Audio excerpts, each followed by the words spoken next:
Welcome to From Here to Eternity, a Gateway Seminary podcast about the nations. My name is Phil. I'm a professor here until a couple years ago. I lived overseas for around 20 years. In this podcast, we address topics related to the cross-cultural spread of the gospel from here in California, across the U.S., and throughout the world. Today, we have Carola. She heads up the GoTrips at Gateway. She's been at Gateway for a while, knows more about the school than I do in many respects, and she's also working on a PhD. Carola, thank you for being here. I appreciate you coming in and talking about something that's very important to Gateway and something that is really exciting about what Gateway is doing. Appreciate you coming on.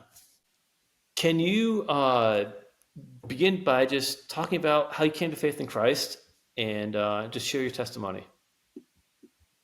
Sure. So I was born into a very religious Christian family, devoted family in Santiago, Chile. And there's many generations back of Bozos that are involved in church ministry, deacons, elders, all of that. The lineage of faith runs really strong through my mom's side of the family. And so she actually brought my father to faith when she was his teacher and they began dating. But after that, once we all were in the church, we heard sermons every single Sunday. And I heard my uncles and my whole family tell me about Jesus regularly until I was 8. And then one day in a truck in Johnsonville, South Carolina, I told my parents I thought that I believed this whole Jesus thing. And they did the whole diligent parent thing of, well, do you believe this? And what does this mean? And what does faith mean? And who is Jesus? And all of that. And they realized that indeed I had come to faith and I've been walking with him ever since. Great. You've been at Gateway for a little while. Can you just begin by talking about like how long you've been at Gateway and like your experience with Gateway? You've seen a lot of changes over the last few years.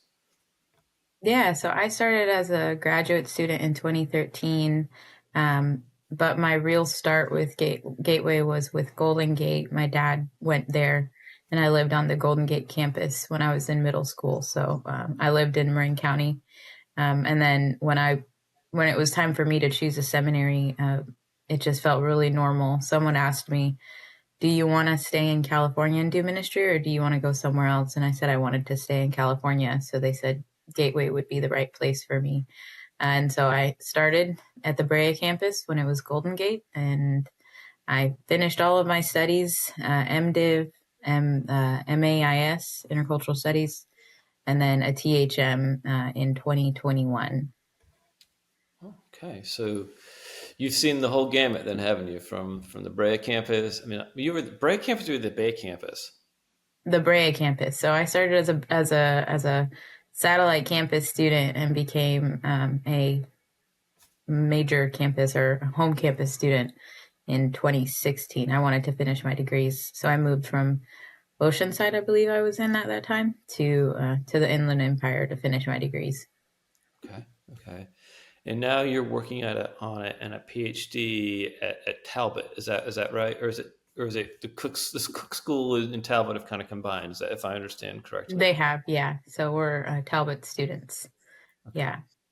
And now I work at Gateway. I've worked there since 2020. Well, I've worked there since 2019, but I've worked in the Kim School since 2021. Okay. Can you talk a little bit about your dissertation, or is that one of those things that you just don't want to talk a whole lot about until it gets published? No, I don't mind sharing a little bit about it. So I'm going to be studying, Lord willing, people who are called Ibero-Americans or Latin Americans, but not from the United States, going to Muslim contexts.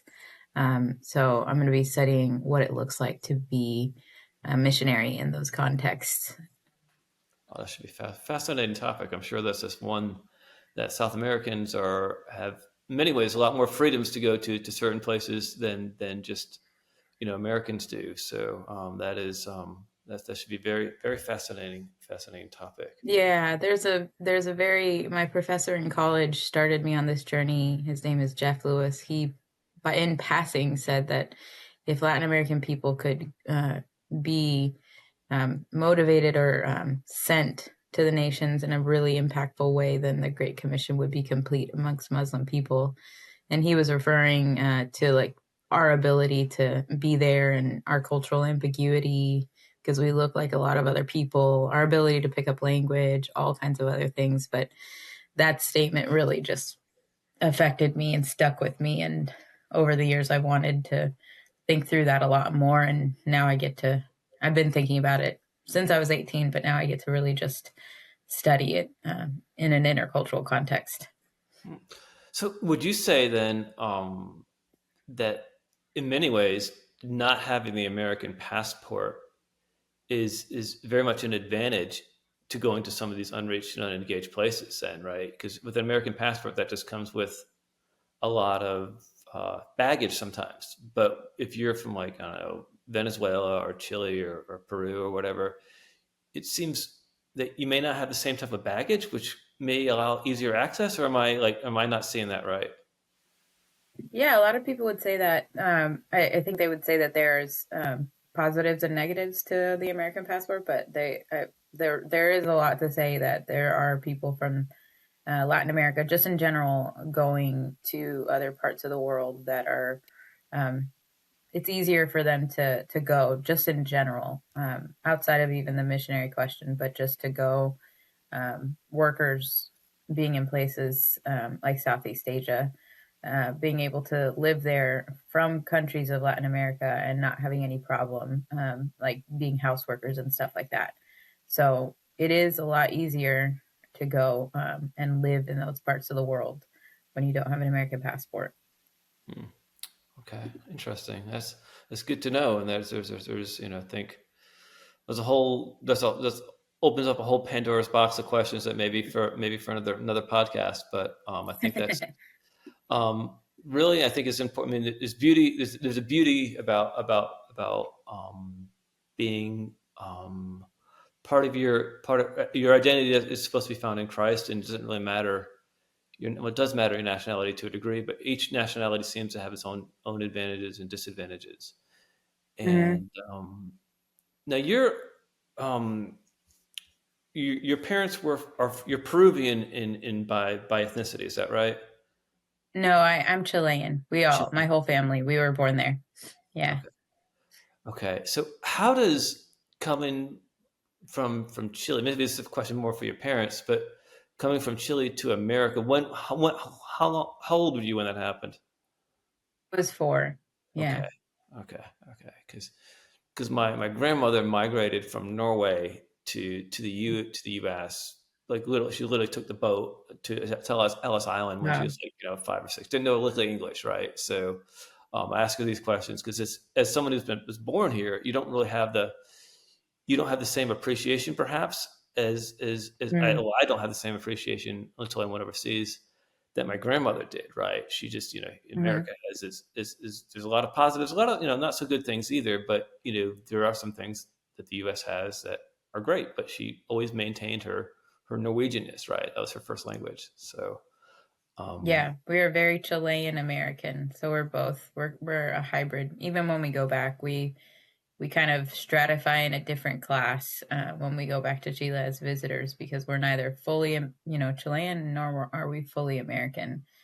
So my whole family, since we were all born there, even though we emigrated when I was a kid, we're still what one of the professors at Gateway calls me a 1.7 or a 1.8er because technically I'm not born in the United States. So I'm not fully, but I was really young when I came. So we do maintain being very Chilean and American. It's a very interesting place to be in, like, and all like we're not one or the other. We're just for me it's very interesting as a TCK-ish type person to look at the identity of okay, well I don't identify with either one of these nations completely. So I've really had to find my identity with being a citizen of heaven and more of being like a resident alien of whichever country I was living in. huh, that's interesting because I've talked to some TKCs, and, my son, was pretty much until a couple of years ago just spent almost his whole life overseas. So I think Mm-hmm. it's important. is important for us to recognize that, and that's good that we have people here at Gateway that have gone through that and can help others who are going through that. Um, Hmm. let's transition to GoTrips and into the Beyond Trips. For those who don't know, like what are they and why? Just talk to me about GoTrips, Beyond Trips, and how they came about.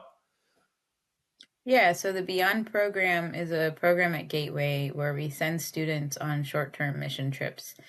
So a couple of years ago, it was about 2021, when a really faithful and kind donor gave a massive gift of over $1 million, I think closer to two.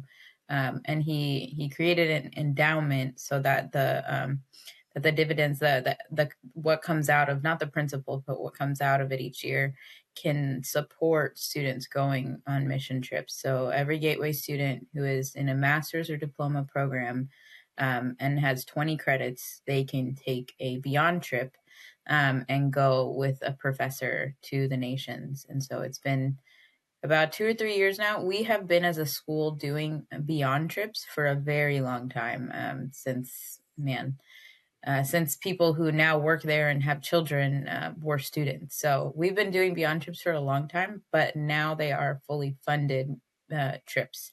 And so it's an exciting endeavor to just be able to talk to students and say, hey, you can take a free trip, a funded trip to the nations. It takes off that barrier of them having to raise the money. And in our, even though that is a good thing at times for them to be able to do and learn how to raise funds, for this particular trip, we think it's wonderful that the professors get to take students on these trips and sort through, what is your call? What does Jesus ask of you? Are you a goer? Are you a sender? Do you need to be a pastor that knows how to encourage students in your church to go?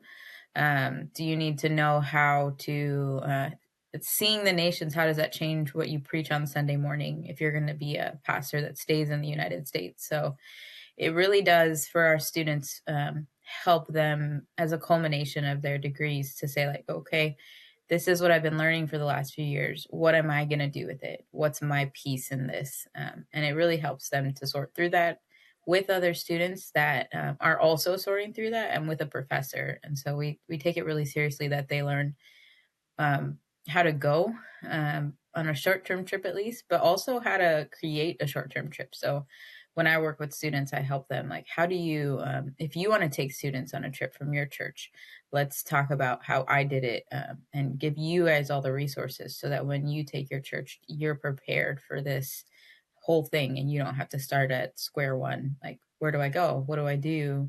Who do I talk to? You already have someone at Gateway who can say, these are the people you go to. Where in the world do you want to go to? Great. I have a person who I can connect you with who's an IMB missionary, that they can help you. So it's been a privilege and just a huge blessing to be able to walk our students through that whole process. Now, there is, for a lot of Americans, and many Americans don't even have passports, right? So, which is, in now Gateway's thinking about, encouraging students to take these trips. I imagine Hmm. that there's a bit of fear that accompanies, people going overseas for the first time. Can you talk about a little bit about how what are some of the concerns that students have about going overseas for the first time? I mean, can you talk about that a little bit? Yeah, I'd say we have a really interesting student population, especially the ones in California and even the ones outside. Um, for the most part, our students have been outside of the United States, but when we have a student that hasn't, or student that is getting their passport for the first time, they're actually rather excited to go.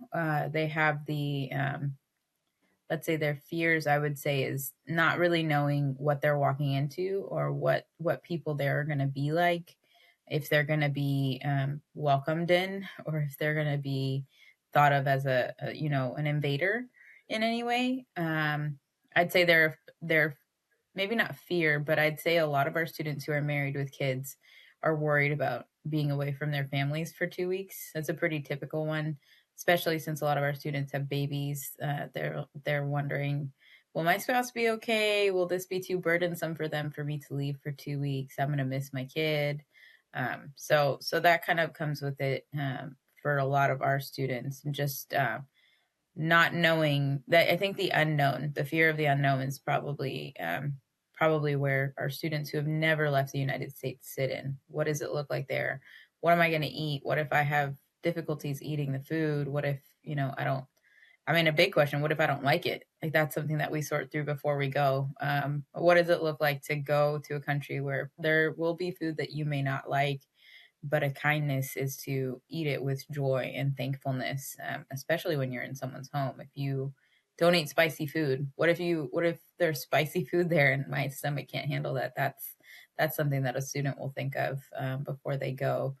Um, and then some of our students who are the sole providers for their families, their worry is, yes, the trip is free, but how will my family pay for things while I'm gone? And so we have a lot of students that now I'm coaching through.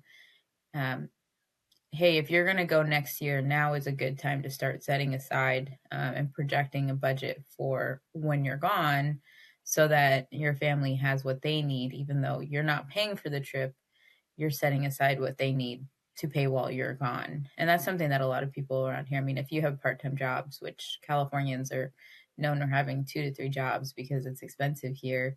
Yeah, you're going to go on a mission trip, but you still have to pay your bills while you're gone. So how do you prepare for that? So that's something that I seek to prepare our students for when I'm coaching them through the process. Huh. That's a good point. Yeah. Just prepare in advance, because even though the trip is free, it's still going to cost you in time off of work and vacation time and time away from family. Mm-hmm. So it may be free, but there's still a cost involved. And I think that's a good piece of advice, a good word to for people to recognize that it's still costly in some way. Now you've Yeah. led a number of these trips, and Mm-hmm. you've been able to see different parts of the world and experience uh, the gospel communicated into various cultures. What are Yeah. some common themes that you see throughout the different cultures that maybe we as people in America may not recognize?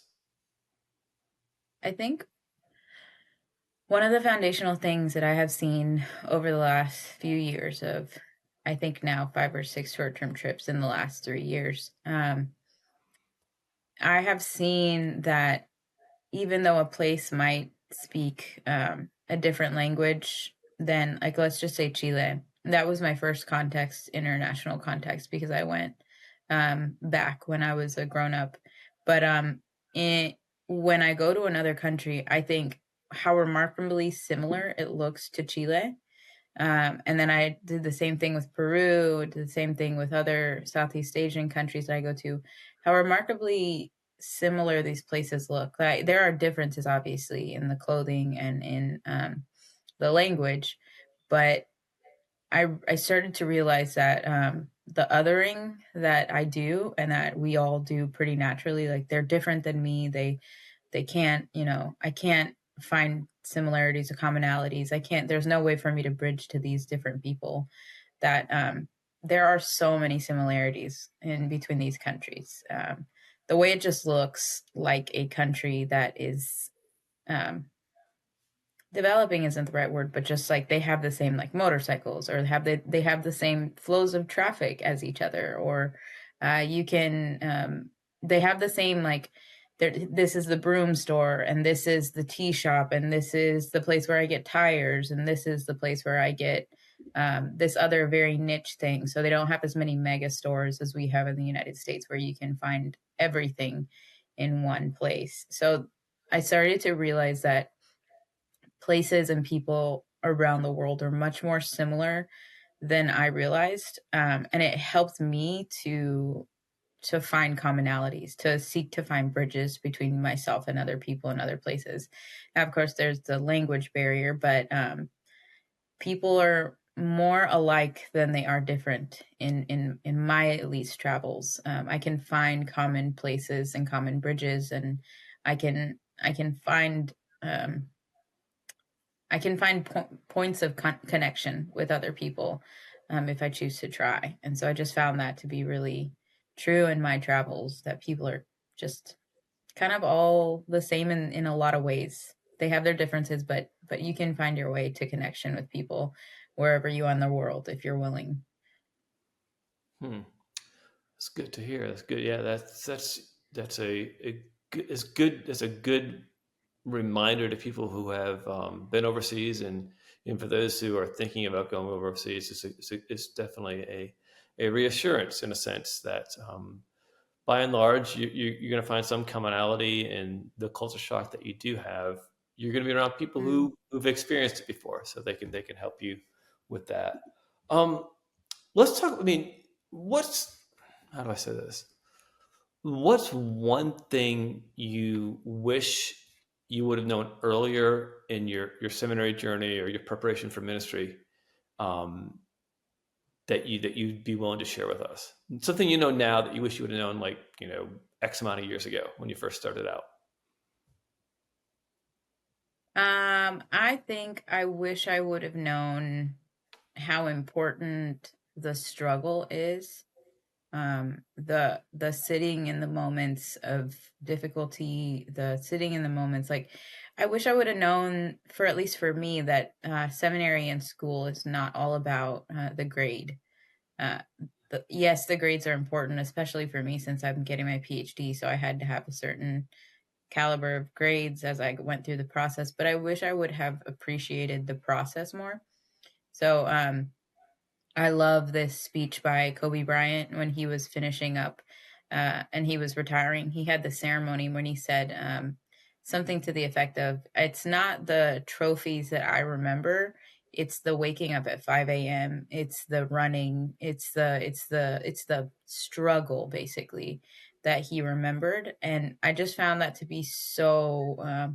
It's so countercultural, right? We're excited for the mountaintop of graduating. We're excited for the end of the paper, but the struggle, when you are trying to sort through what you think about something and come to conclusions and find evidence for what you believe, and that space that you're able to sit in with Jesus and struggle through knowledge and struggle through, like, well, what do I think of, what is my theology of mission, or what do I think of this this moral issue in ethics that I'm sorting through, or how do I look at Christian history and reconcile some good things that Christians did and some bad things that Christians did. Like how does all of that affect my faith, and how do I walk with Jesus through this process? So I just wish I had appreciated struggling through it more and sat in that with the Lord, because I think I'm sure that this only comes with age, is that like you want to sit in the struggle, or at least you find the the true meaning of our relationship with Jesus, or at least a part of it, is getting to know him in this journey of life, of sitting with him in the suffering, because we have communion with him in that suffering and we get to know him better and his heart for us. We get to know that a lot better when we're in the difficult parts of life than when we're in the easy parts of life.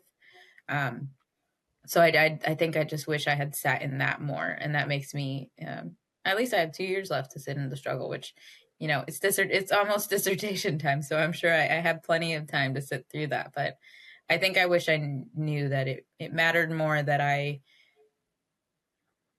sat in that struggle and sat with the Lord in that and went to Him for my peace and my confidence than me getting an A or me finishing this assignment.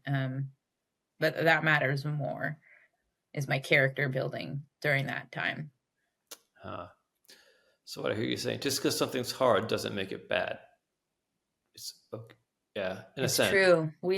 I have a very different perspective of Romans when it talks about God works all things for the good of those who love him.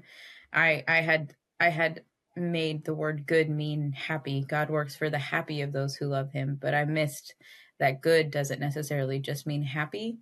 and that after the word good comes according to his purposes. God works for the good of those who love him, whether it's a happy or sad moment, and it's according to his purposes. And I had just been looking at that verse from a, I want to be happy. I don't want to struggle. Um, but now I look at that verse and go, well, when it's happy or sad, he's working for my good. And it's according to his purpose that he's doing it. And it is good. My definition of good is just a little bit different than his. Mhm. Well, that leads to another kind of related question. But if you give incoming seminary students one piece of advice, what would that be, and why? I think I sit in the idea of with them of, is your goal to finish quickly, or is your goal to get every inch or every molecule out of this place that you can, as far as your growth? And so if they're a younger student that wants to get their PhD, obviously they're probably going to go full time because they want to finish school at some point in their life. But if they are in their 40s, like, and this is like part of the side of their life and not necessarily the main thing, if they have a job and a family, I tell them to just go slower, because if they have the time to give to each course, um, that they can really get everything out of it that they want. It's no need. If they don't need to rush, then there's no reason to rush.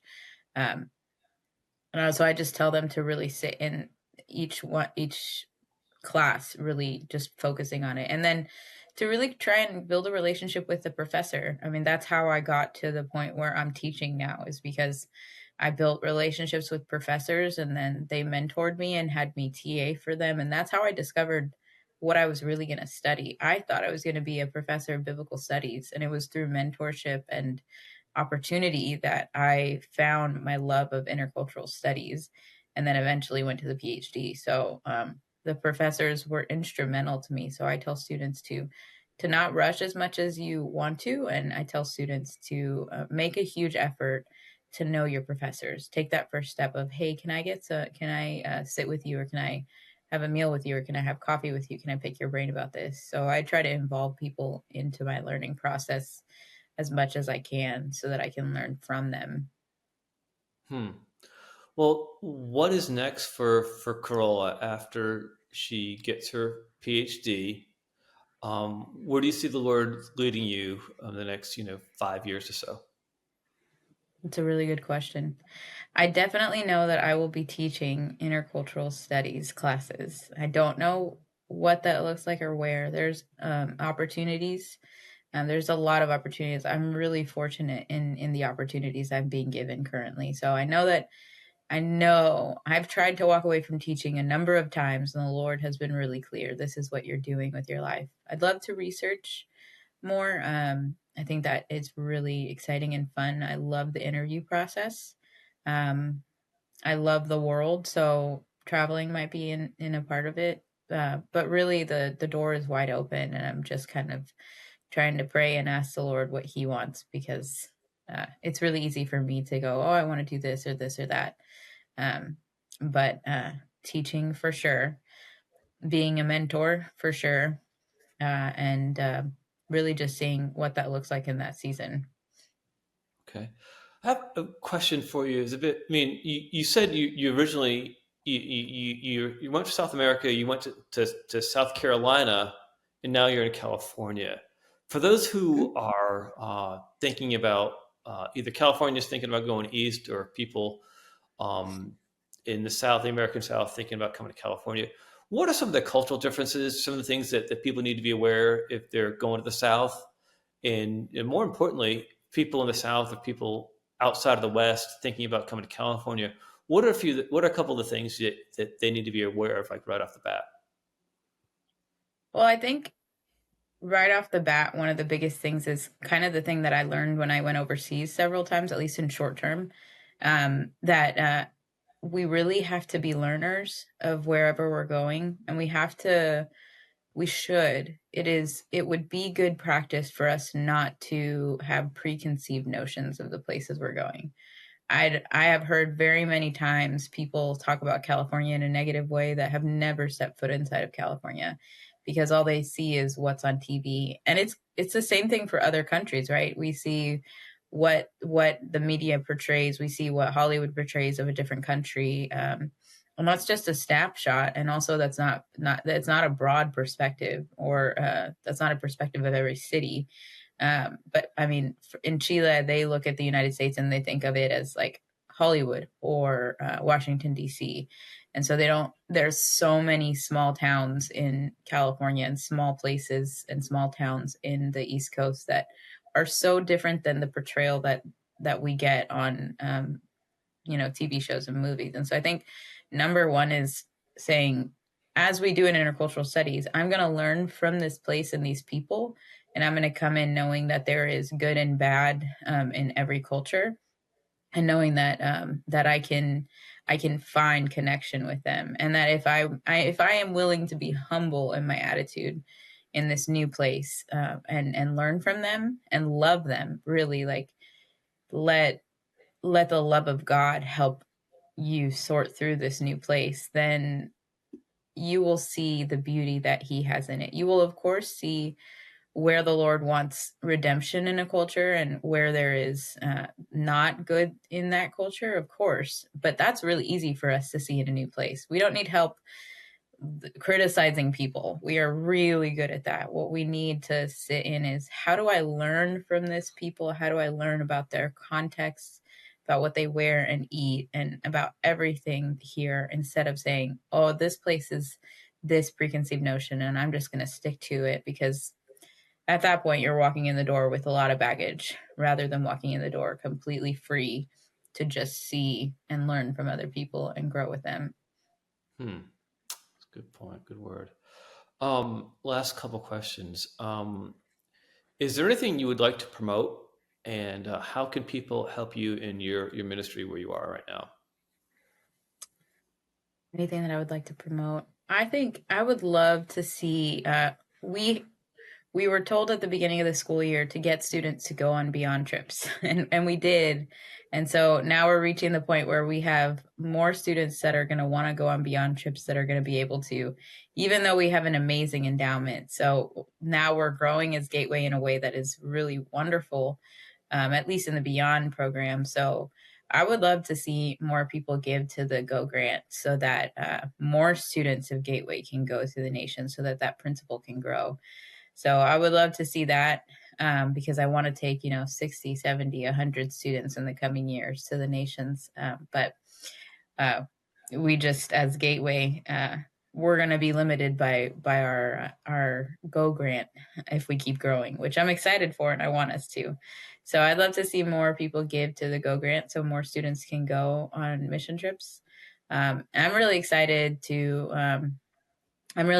to dive into knowing more Ibero-American Christians out there. I'm going to a conference with a bunch of them in April, and I'm really just excited to dive into the knowing more Latin Americans outside of the United States, and getting to sort through whether the thoughts in my head about Latin people going to Muslim contexts are all correct, or how that should shift, or how I'm seeing it from an American perspective and they are from a non-United States perspective. So that'll be an interesting process for me.